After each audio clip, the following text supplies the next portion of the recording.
एजाज भाई आयल मेहमान के अस्सलाम वालेकुम।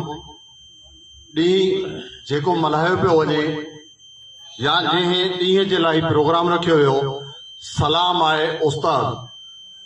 वाकई जेको अधीन वारनि जेका तारीफ़ कई उस्ताद जी ऐं उस्ताद जे बारे में, छो कान त उस्ताद उन लक़ब ते, उन तरतीब ते, उन कम ते हिन माशरे में जेको कम करे थो ऐं पंहिंजी इज़त पाए थो, त असांखे उहो लक़ब में उहा शइ जेका बुज़ुर्ग हिते असांजो उस्ताद हर पेशे में, शायरी में, जमायत में, तबलीग में, इंजीनियरिंग में, डॉक्टरी में, कहिड़े शोबे में जेको आहे सो उस्ताद या उस्ताद जो किरदार न रहियो आहे। ऐं उस्ताद पंहिंजे तालीम जे ज़रिए उहे नस्ल जेके पैदा कया आहिनि हिन माशरे में, उहे असांजे इन तक़रीर ऐं इन्हनि शयुनि खां असांजा शागिर्द उन्हनि मंज़िल ते रसनि था त असांजे उस्ताद जी इज़त थिए थी।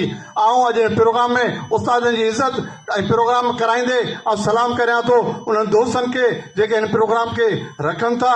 उस्ताद वाकई इन मक़ाम जो लहिजे तो त उस्ताद के इज्जत ॾिनी वञे।